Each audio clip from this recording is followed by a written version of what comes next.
Hi, I'm Yulia, and this is Redlines, a show where we dive into some daring conversations and cross some boundaries of probably your political speak. Today, we're talking about, well, how the world has fully stalled and stopped thinking of anything geopolitical that's going on around it because, well, we're all waiting in the American election and the outcome of that. Today with me, I have Kaylin Robertson and Paul Stelmach, and we're going to be discussing just that. Paul? So, greetings everyone. My name is Paul Stelmach. Currently, I am like editor-in-chief of UATV English, and I've been working as a Ukrainian journalist for a long, long time. Uh, Now we are working at the international broadcasting, and today in the studio with Red Lines discussing some hot topics. I believe hot topics with you guys. Kaylin? So I am a journalist that has moved here full time. I lived in Odessa for the last 2 months. I just finished a film in Kherson, and now I moved to Kiev as of 2 hours ago. Oh, well, welcome to Kyiv. I think I'm also going to add that Kaylin is a very viral journalist. And if you are anywhere on X or Twitter, then you probably have seen him because recently he's done a lot of very scandalous interviews with very scandalous people and sort of probably showed them their place. So Kaylin is a very good interviewer outside of also being a documentary journalist.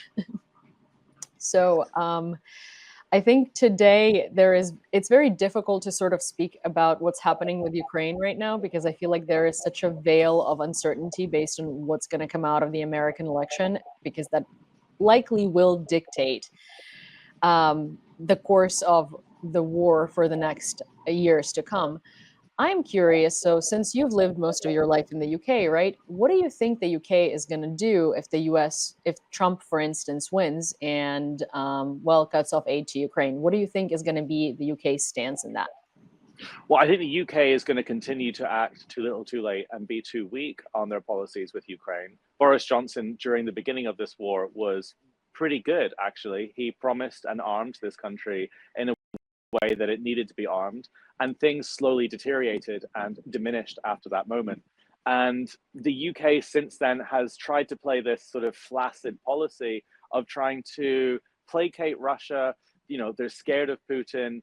They've been basically too weak on the Russian threat that exists to people in Britain. I mean, as a person that grew up in Britain, I understand now the Russian threat to the country that I live in and how terrifying it is. But I don't think politicians in our country realize how terrifying it is. And I think that that will continue because there's no sign that it's going to change. I mean, David Lammy said recently in a speech that, you know, Putin is a tyrant and, you know, that's terrible and Crimea is Ukraine. Those are words that's great. But Ukraine doesn't need words right now.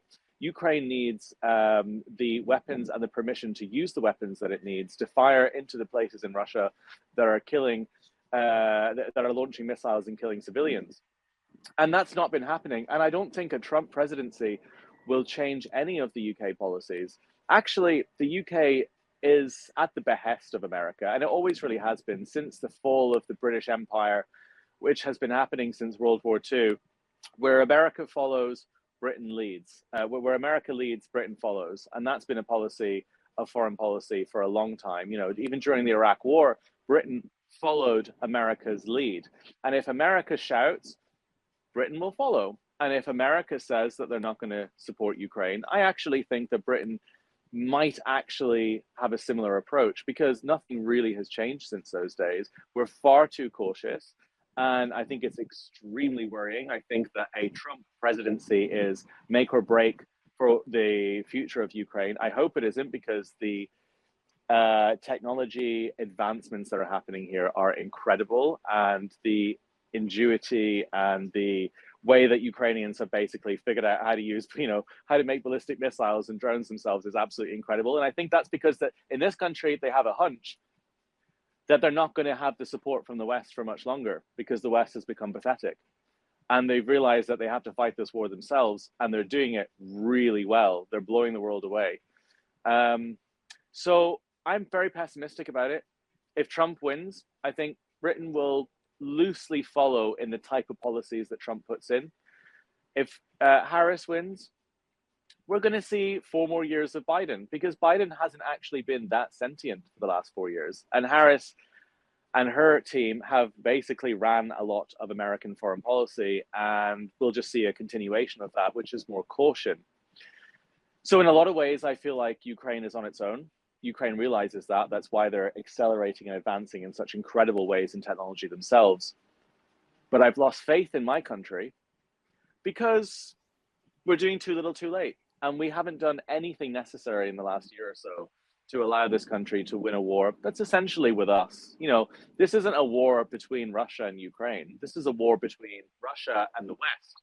And if you live in the West and if you live in Britain, then Russia is also at war with you. They shot down planes over our continent. They poisoned people with chemical weapons over our soil.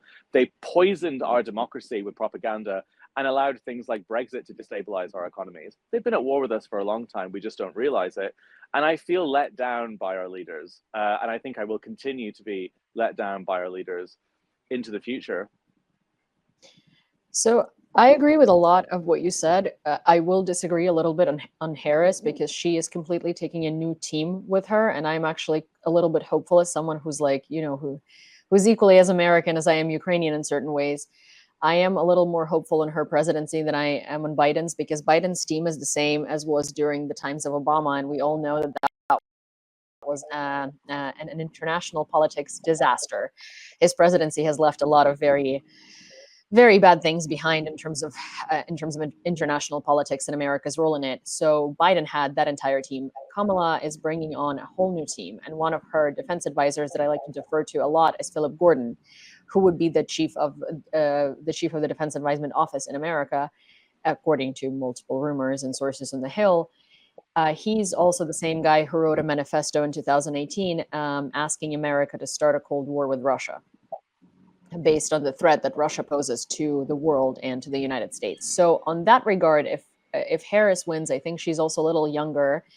I think her approach is a little different. I was on the Hill during the Ukraine Action Summit a couple of weeks ago, and I actually used to think the same way as you did until I met with a bunch of senators and a bunch of congressmen.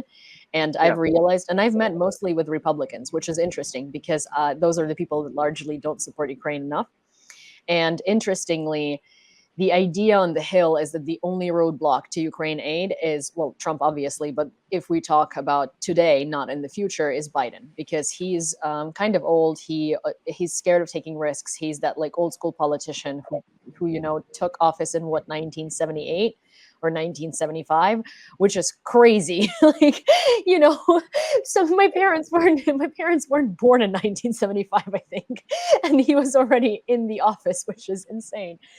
So there is that, but I do agree I wonder. Well, I do agree on everything else you said. What I do wonder is, do you think the new government with Keir Starmer is better, or does that change anything? I think it changes nothing. The overall attitude from the British government, whether it's Labour or Conservative, has been pretty indifferent to Ukraine in the last year or so because, well, there's two reasons. One, we don't understand the Russian threat that exists and how serious it is. And two, there's a massive propaganda campaign that exists from the Kremlin that has poisoned our airwaves.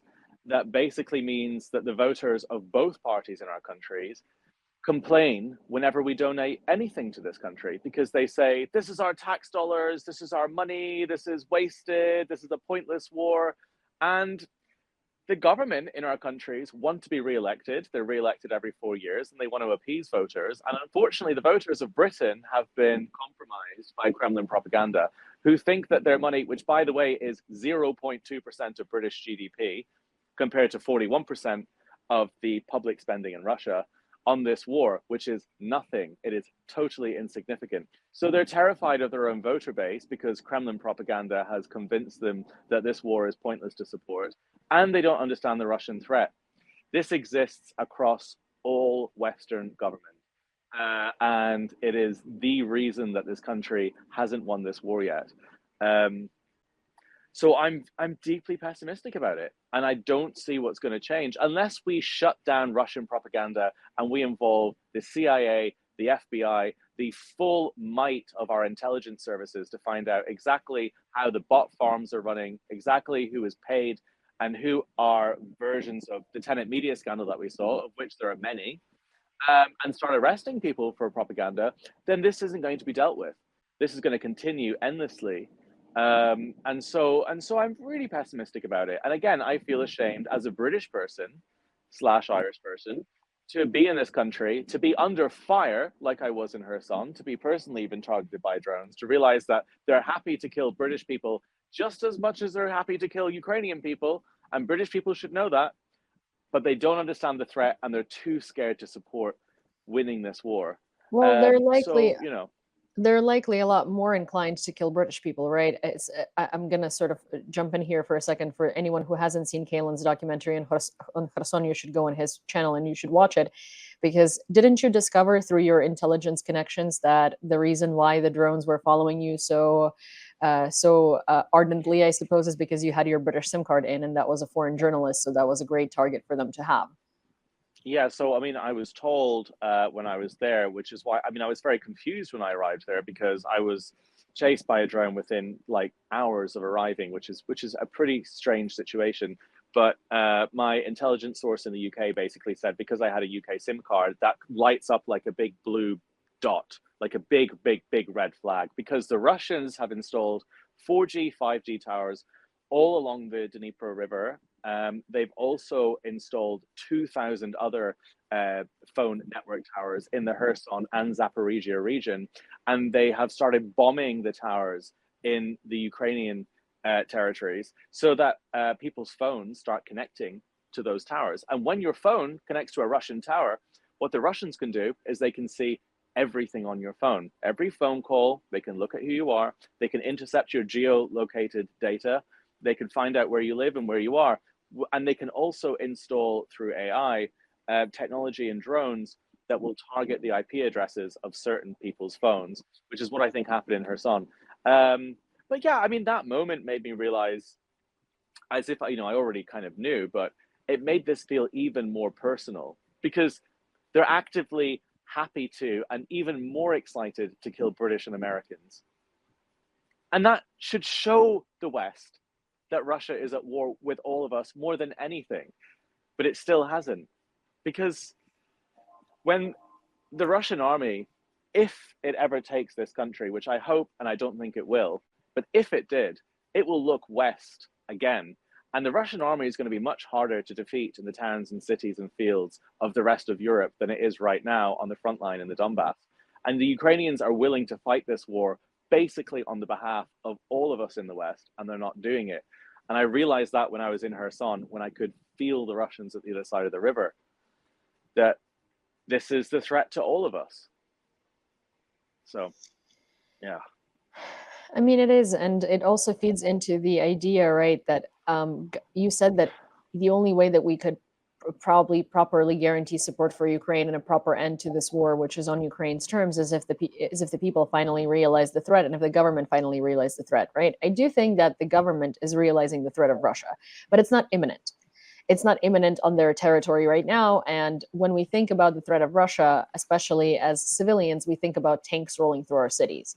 And we know that that's not going to happen, right? Or at least not anytime sooner. We're not nearly as close to a dire situation in which that could. But Russia doesn't need to roll tanks through your cities for Russia to like invade you, because we are already seeing Russian propaganda and Russian shills in the government and how easily they're manipulating the masses worldwide. Like, and I say this every single time I'm on air of anything, right? It's like, look at Hungary, look at Slovakia, look at the Netherlands, like look at Marine Le Pen, look at all of these far right movements that are all resembling the Russian model, and all of them love Putin. It becomes not even about their election campaign, it becomes about them loving Russia and them advocating for Russia, right? Exactly. So it's one of those things where we're missing this. But I wonder why, like, what's the holdup with the MI6, with the CIA, right? With all of these intelligence services that are superior to the KGB coming together and putting an end to this. I wonder if it's because they don't feel like the threat is imminent, or whether they just don't know how to deal with Russia. Because in a lot of cases, I feel like the West just doesn't know how to deal with Russia. Well, the CIA and the British version of the CIA, and this counts for the rest of the West, are answering to the Conservative, the Labour, the Republican, or the Democrat governments. Those are their bosses, right? And the people that are in power who ask them what to pursue and what to focus on will be the focus of their investigations. And right now, again, the people who are in charge of our countries, of America and Britain, don't take the threat serious enough and are not allocating the resources and telling the CIA, telling the FBI, and telling British intelligence to focus on the threat that they actually need to focus on. And we could do it.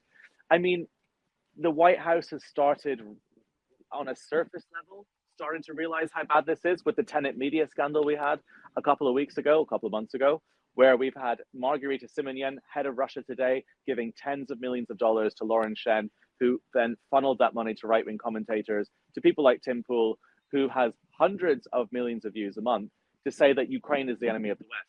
That's the tip of the iceberg. There are hundreds of other organizations that exist like that. But I was looking into the investigation, and I was looking into the whole department that was analyzing all of this.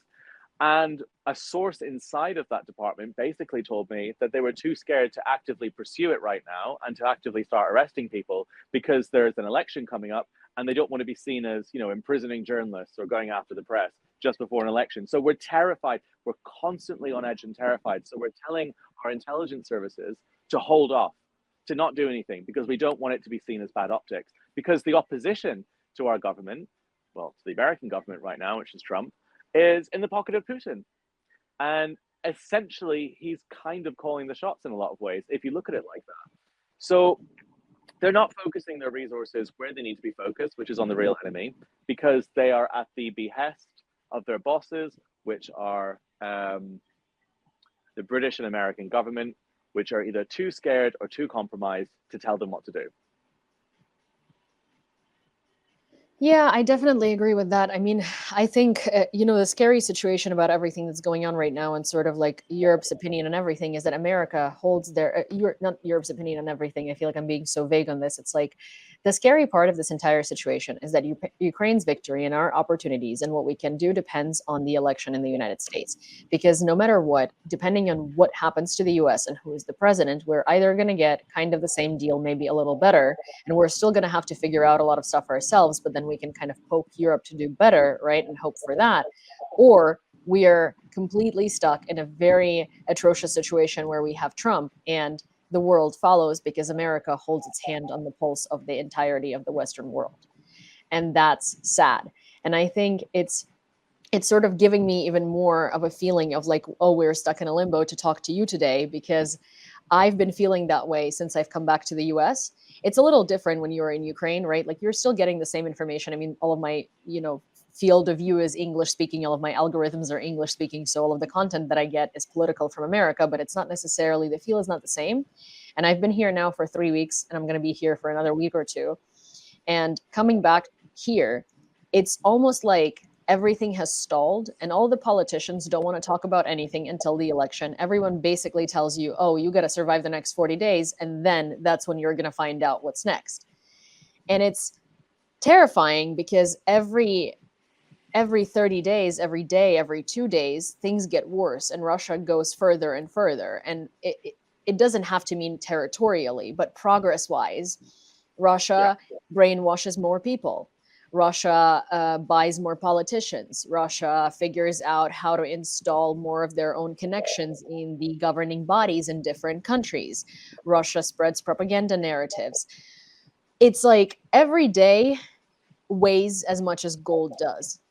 And not understanding that and putting that on the back burner because there is an American election and completely not caring about Ukraine for 40 days straight is really not a good strategy.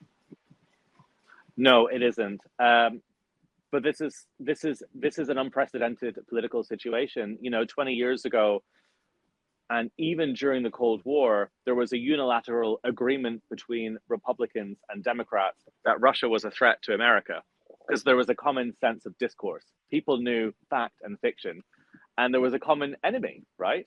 And now that's different because Russia has managed to sow the seeds of division in such a way and fracture the even sense of common shared knowledge in America to the point of inciting civil war, that that situations like that can't exist anymore.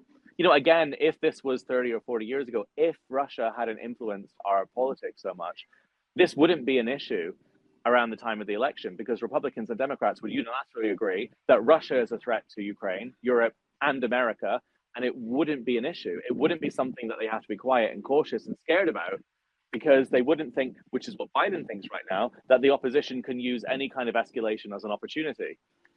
And that's what is so difficult about this situation, because it shows just how different things are now to how they were before in the US, and how broken it is, because we can't agree on facts anymore. We can't agree on any facts. This is why a huge number of Americans, I think it's a third, believe in a COVID-related conspiracy or a QAnon-related conspiracy. And it's also why Americans can't agree on their common enemy, which are places like Russia. And that's what it is. And now we have to all be quiet, and we all have to hold our breaths before the election, because of the dysfunction that Russia has caused in our information sphere. It's despicable.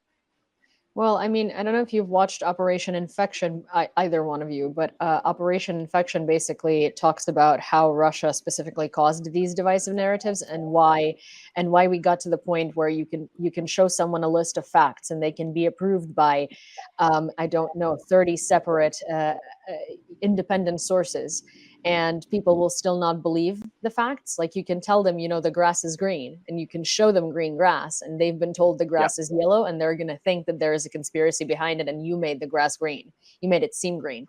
And that's specifically how Russia does it. It's a KGB tactic, and it has 4 stages to it. And it was done on purpose. And the funny thing is that the timeline usually for this to start working is 30 years. How long has Putin been in power? 30 years. And actually, there's a course called Combat Propaganda that's taught, that started about 30 years ago, that someone I know actually studied and is now a defector in the FSB. They said, Galen, Russia started this war a long time before the West even realized how propaganda works in the same way. And they started this way before, even before I was born. And now we're seeing the trees growing from the roots of what was planted in Russia. But it was called Combat Propaganda. That course, which is taught by the FSB, the KGB at the time, Margarita Simonyan studied in.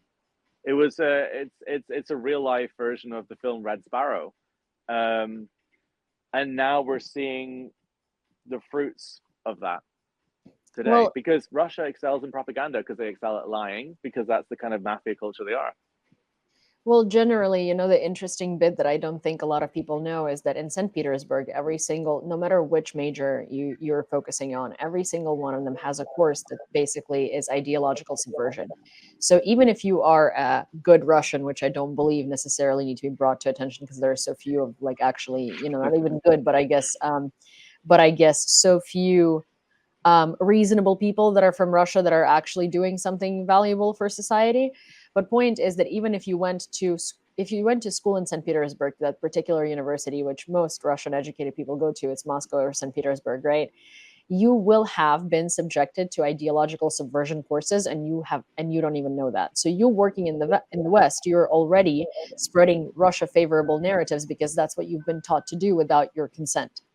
And so a lot of these journalists end up basically spreading these very imperialistic, Russia-loving narratives, because that's what they have been taught to do in their propaganda courses in their universities that they did not know were ideological subversion propaganda courses, turning them into propaganda machines without their own consent.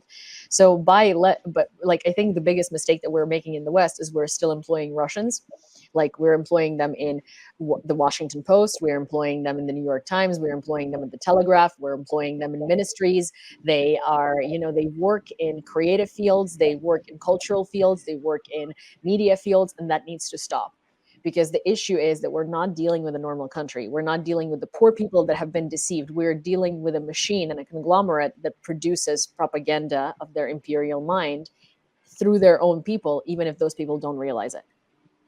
We're not just employing them, though. We're being bought by them. Alexander Lebedev bought the London Evening Standard a decade ago, which is one of the most read newspapers in the capital of Britain. And I had a friend who was a journalist in the offices after he bought that newspaper. He said that on a daily basis, he would be handed 10 to 12 stories about Russia. And he would look through them and go, we can let that one through. That looks like it slipped through. Nope, not filing that, not filing that, filing that. The Russians are not being employed by us. They own a huge amount of our society. They own shares in a huge amount of our companies. London is one of the money laundering capitals of the world. When Putin took Crimea, Angela Merkel took him for a champagne lunch and opened the Nord Stream pipeline.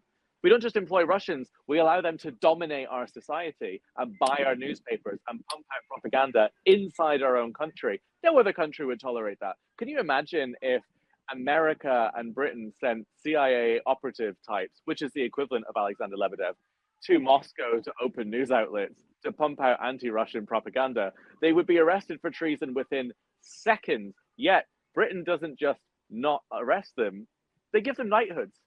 They give them knighthoods, they allow them peerages, they reward them and put them at the heart of our society. And that's a sickness that needs to end immediately. I made a documentary with John Sweeney a couple of years ago called Compromat. And it was about how when Boris Johnson was the Home Secretary of Britain, he went to parties at the Palazzo Terranova, which was owned by the Lebedevs, and we doorstepped that palazzo. We went there to Perugia and we did all this sort of stuff. But it was about the sickness at the heart of British democracy. And it was about showing how infiltrated we've been by the Russians and how our leaders and politicians have gone to their parties and maybe there's been compromat filmed on them, but it doesn't really matter. We have elevated Russians to the top of our society. We've allowed them to own parts of our press openly. And no other country would allow this that has any sense. And I think that's what's really difficult. I know we have the issues with Russians at war. We've got these documentaries that shouldn't be allowed to air, and we shouldn't be allowing the tentacles of Kremlin, filthy money and propaganda to infiltrate our film festivals. But the bigger threat is the fact that we're rewarding these people with state knighthoods and allowing them to buy our press. I mean, that is the serious threat. And he still owns that newspaper. And his father was trained by the KGB. This is a disgrace. And it's a stain on British society that makes even me feel ashamed to be British. I mean, the same thing happens, to be fair, in the US and in Italy. And every single time we hear about a scandal, in the Olympic Games or any sporting events or in the cultural world where Russian artists were highlighted or Russian artists were allowed to participate, it always turns out that the general of the commission is Russian, or their name sounds Russian, but they're an American citizen or an Italian citizen. But like we all know, they have a Russian citizenship, and these guys are Putin's oligarchs and Putin's puppets. So that doesn't only happen in the UK, it happens in a lot of other countries. Actually, a very, very recent example of this that a lot of people have missed is Vice News. I don't know if you're aware, either one of you, but Vice News is one of the majorly responsible newspapers for the image of Azov as Nazis. They carefully crafted that image for years and years and years in their YouTube, and then Vice went broke. Vice stopped publishing their newspapers, they stopped publishing YouTube videos, their digital media went away. So Vice is actually relaunching their platform in, I believe, next month. And they're doing 4 quarterly print issues now of like Vice art book, photo book magazine. And guess what they're relaunching with? So they're relaunching full force, like as if the money problems were never problems, right? So someone gave them money to do this. And the first issue that they're relaunching centers around a Russian photographer who lives in St. Petersburg. Yeah, I mean, this isn't a surprise because the Western media is failing. The money is leaving Western media and print newspaper, and it's going to YouTube, it's going to TikTok, it's going to other platforms. And when it's failing, they need buyers. And for some absolute bizarre reason, our government allows those buyers to be Russian. Russians should not be allowed to buy anything in the West, not property, and especially not news. They shouldn't be allowed to buy anything. They shouldn't be allowed to go to a shop and buy a can of Coke. Right. And that doesn't surprise me. That's the first I've heard of it, but this is what they've been doing for ages. That's an absolute disgrace. Hopefully more people find out about that and it gets banned. But I mean, Another tentacle of the Kremlin, I guess. Another tentacle. Always many tentacles of the Kremlin. Paul, do you have any? I'm sorry that we have sort of been, we have been having a dialogue for the past 30 minutes, but do you have anything to add to anything that we've said? I just keep thinking of one word as you were talking, Munich. So Munich 2.0, I believe the Germans, Nazi Germany, had an influence. They were allowed to buy newspapers. They've launched, basically, Italy and Mussolini had the first TV and radio broadcast of a politician appealing to people in the world history. So it was Mussolini. Then Goebbels spread radio, like free radio receivers, to all Germans to spread propaganda on a state level. So it is the same with this. They are buying newspapers, they are influencing the West, and then we wonder why the West is not very eager to fight Russian money. So they are funded by Russian money, and then we wonder why they are not so eager to arrest those people. What will they live off from? That's number one. Yeah. And number two, we know what happened after Munich. So Mr. Chamberlain was very glad that he had appeased Hitler and Mussolini not to attack anyone, but to take a bite of Czechoslovakia. And even Poland got a bite of Czechoslovakia back then in 1939 or 1938, I believe, when the Munich did happen. And we are very close to that. We are very close to Munich, and God forbid that happening again. We are very waiting for the Rammstein 25. There were rumors that at Rammstein 25 some very significant should have happened, like announcement of Ukraine partially joining NATO, maybe without occupied territories, something like that. But we had to be presented with some kind of guarantees of safety so that Russians won't advance further. What we're having now is uncertainty, and that scares me. That scares the hell out of me, because uncertainty produces fear, and people in the West are fearful, in my opinion. If we say about the British, they don't understand the horrific amount of glide bombs, missiles, and Iranian drones flying towards you every night. We had 46 days in a row, each night, a Shahad bombardment of Kyiv and the whole of Ukraine. It was last night the first in 2 months that we could just sleep at night. And that is very reminiscent of the bombing of London during World War II. So I'm scared, to be honest. But I keep the hope. And I appreciate that. And I think that no matter who wins the elections in the United States, we have a chance and we will stand to that. That's nice. I mean, the analogy of the Blitz is correct. I mean, when I was in Odessa for the last 2 months, the tracers that were being shot into the sky, the number of drones they were putting in, it looked like the Blitz. They had the searchlights looking into the sky because this country doesn't have the same Patriot air defense system that it does in every city here, because it hasn't been given the weapons it needs to defend itself. Literally old school searchlights looking for these drones and blowing them out of the sky, and you can't sleep there. And I remember sitting and looking at this and thinking, when will it be that I'm back in London or back in, France, when I have the same view out of my window in 20, 30 years' time, when Russia brings this further west, and I see the same thing everywhere? That was the most terrifying thing ever.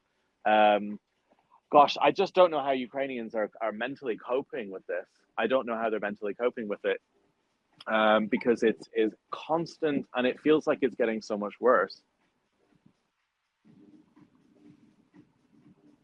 I agree with that 100%. I mean, I think one of the blessings and curses that we have in Ukraine is that we do always figure out what to do, and we do always figure out how to hold out. And I think that also kind of gives the West this idea that they don't necessarily have to bother or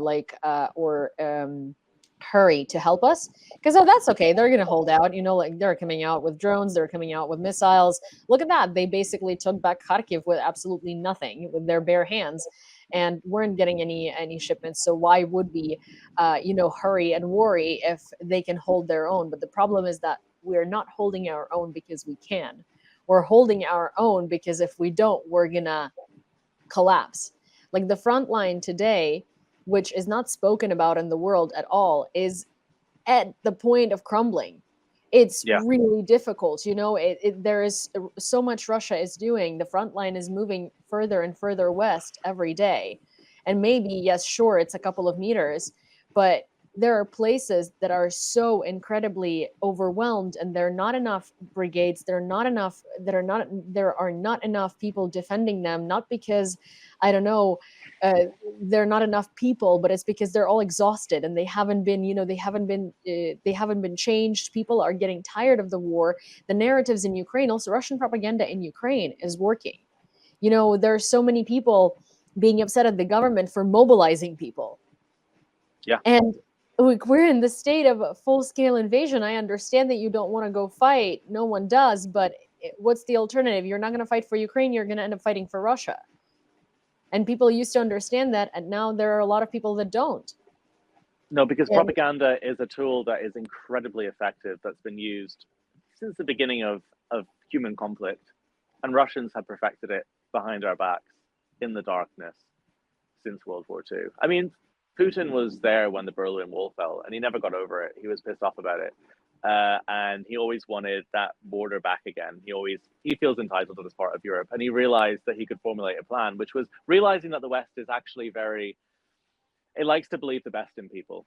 People in Britain and America like to think, you know what, people can change, people can be good. And Putin noticed that, and he thought propaganda is what's going to work on them.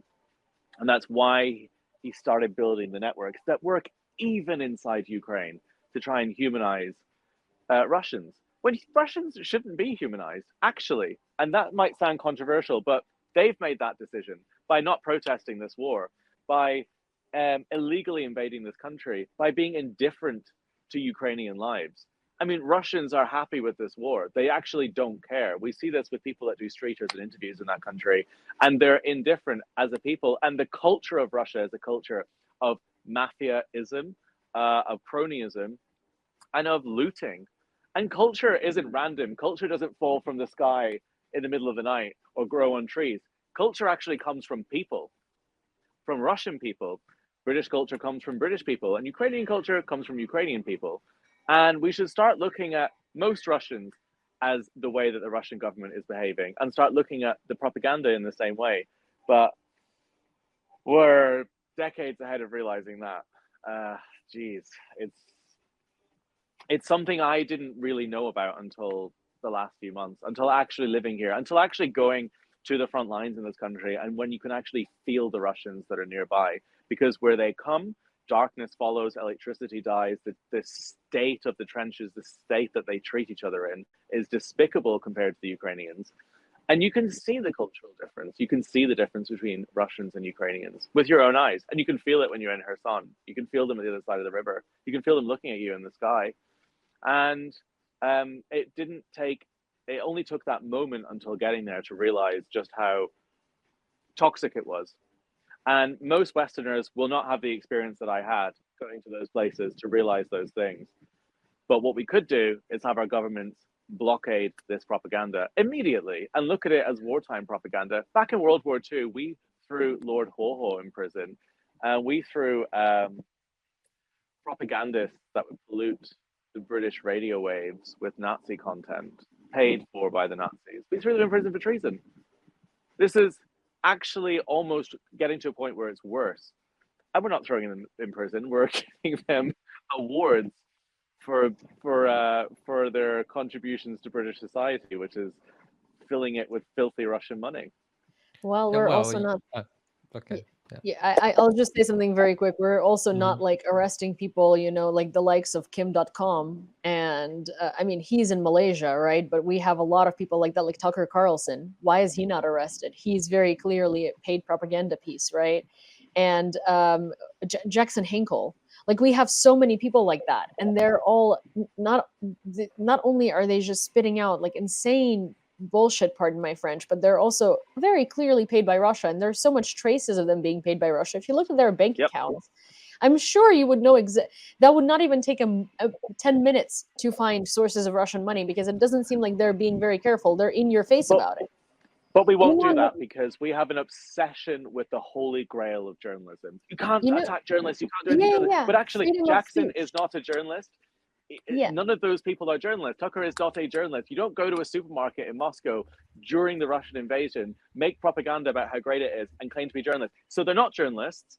They're activists, and they're taking money from a country that's at war with you. You can feel as entitled as you like to send the resources of your intelligence agency to look into the bank accounts and go after them. No one should complain about that because they're not journalists. They're not. I can tell you, one of the things that really sort of put me into a deep spiral of depression the other day is Elon Musk and Tucker Carlson sitting there in a podcast laughing about how they're literally taking Russian money and how they're screwed if that ever comes out, and they're not even hiding it. They're No, they don't saying have it to hide out it in because the we're open. doing nothing. Why should they hide it? We're not doing anything. They would hide it. They would hide it if we actually had a backbone. They would be scared. They wouldn't be saying that, but we don't. So they say it on television. They're laughing at the American public Like, and can pretending we to be patriots. concentrate a little bit on the fact that that literally happened? There was a podcast between Tucker Carlson and Elon Musk where they were sitting in a white room on their chairs laughing about the fact that had they lived in an alternate universe, they'd be screwed because they're aiding Russia. But this is, it's starting to resemble Russian television. When you watch Vladimir Slovenyov's programs, and they're literally looking like the bad guys from Star Wars, with their red set. He's got the outfit. He's got the outfit. But we're starting to match them in that literal evil. I mean, what the hell is going on? That's crazy. Oh. Well, what I was going to say, a very dangerous narrative, which I see quite often in the comment sections of Western publications. NATO expansion led to this war. It is all because NATO was expanding beyond for Poland, Baltic states, and everything else. I didn't understand it for a long time, but have you watched Terminator 2, the movie? Yeah? Yes. The little guy, he asked Arnold Schwarzenegger, the Terminator, aren't we friends with Russians now? It was 1991. So the narrative, the glorifying, mystifying the Russian soul, it is glorious culture. It was so deep since 1991 that they are no longer enemies. They are friends. And now you see it. NATO was expanding, although Russia was not aggressive anymore, which is not true, of course. And here we see a lot of people of the older generation spreading the narrative that NATO expansion led to Russia fighting against Ukraine. And speaking about culture, there's the Russian filmmaker Karen Khashnazarov, I believe, who made a couple of old Soviet good movies, as they call in the old times of the Soviet Union. And he said that attacking Ukraine was a counter-strike to NATO because Ukraine strived to join NATO. It was the last straw of Russia. It was so aggressive against the Russians because people wanted to be safe from Russian aggression, and that is not okay. So it's ridiculous. I mean, also NATO's point is to expand, right? It's to expand peace and to encompass all of Europe and all of the countries that want to be part of it. The idea, I mean, I'm shocked that argument was weaponized and that the Russians managed to make that happen so much. Because NATO is literally the point of NATO was peace. I mean, now they're kind of pathetic, to be honest. They're not really doing anything they need to be doing, same as the UN. But the point of it was peace after World War II. And the idea that it has been weaponized into something that is the aggressor shows you everything you need to know about how successful Russian propaganda is. Because it's blaming a rape victim at this point. It's blaming, it's just, it's out of control. It's out of control. I mean, I think this should be studied in the history books of propaganda after this war, specifically how they managed to weaponize NATO like that. But it just shows how successful it is. They can make anyone believe anything. They can make anyone believe that the US elections are rigged, which they did. They could ignite a race war in Britain, which they did by being linked to accounts that said that the Southport stabber was Muslim. They did that in our country recently.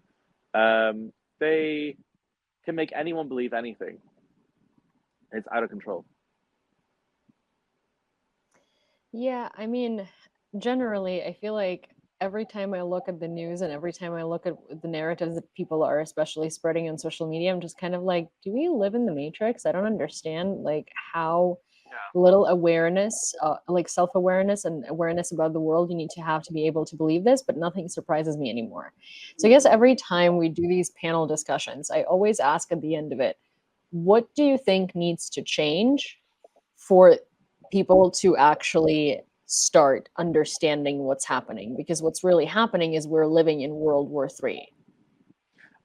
Well, I think human beings only realize threats when it's too late. Might be the same with climate change. Maybe we'll only realize that it was real until we're all literally about to have our cities flooded and be burned alive. Maybe we won't realize in the West the Russian threat until the blitz happens again in London.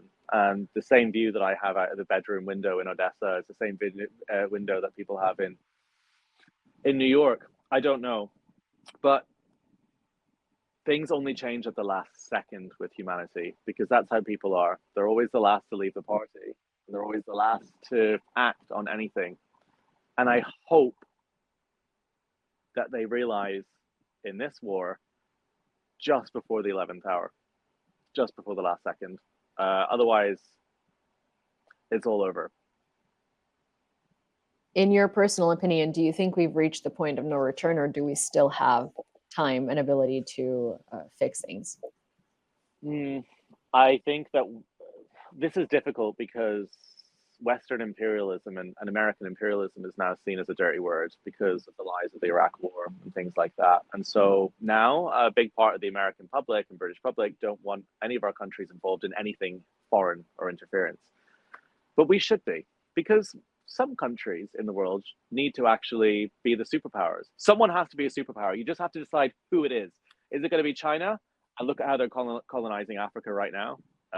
Is it going to be Russia? And look at how they're treating with military force. Or is it going to be America, which had its problems, but exported liberalism?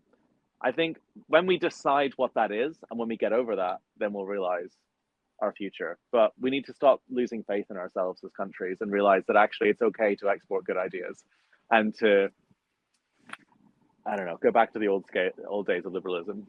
You know, Kaylin, I'm gonna need you to make a reel or a TikTok or whatever vertical format that is where you say exactly that so I can reshare that, because I feel like the argument of America is an imperial power too. Well, you know, you can decide what you want to buy in America and you can decide how many thousands of dollars you want to spend on Dyson headphones every month. But in Russia, you can't do that, and neither can you do that in China, because there are human surveillance systems and a scale of you know of your behavior and your give back to society that you have to follow.